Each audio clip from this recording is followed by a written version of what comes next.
Goddag Danmark. Det har været et underligt år her i Danmark. Vi har oplevet ting, som kom og gik. Vi har set ting, som aldrig vil blive glemt. Vi har hørt ting, som man altid vil huske. Vi har lavet ting, som ikke kan ødelægges. Vi har tjent penge og mistet penge.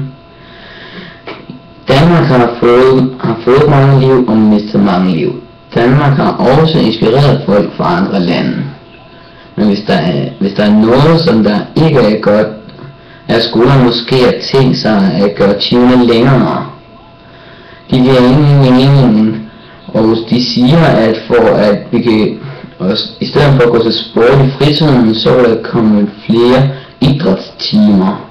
Det er jo bare deres måde til at få os til at acceptere det. Men hvad med alt det andet, vi laver i fritiden? Og glem nu ikke klubberne. Hvis vi først får fri kl. 4, vil vi bare hjem i stedet for at gå i klub. Og det vil sige, at vi er nødt til at lukke, og mange vil blive arbejdsløse. Og det værste er, at de gør det for, at vi kan lære mere, og nærmest bliver lidt mere opmærksom i skolen.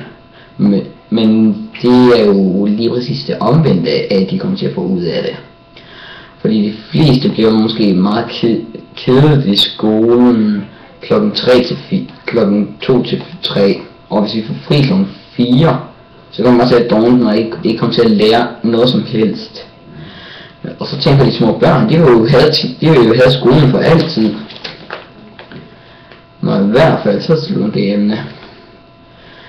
Men vi i Danmark er også stadigvæk meget heldige, for vi er fri for naturkatastrofer. Vi bliver nærmest kun ramt af storme, der ikke er særlig kraftige, eller et par oversvømmelser, men de er ikke rigtig særlig store.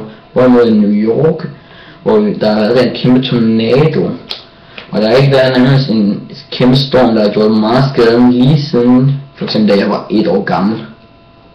Og det vil jeg vil sige, Gud bevarer Danmark.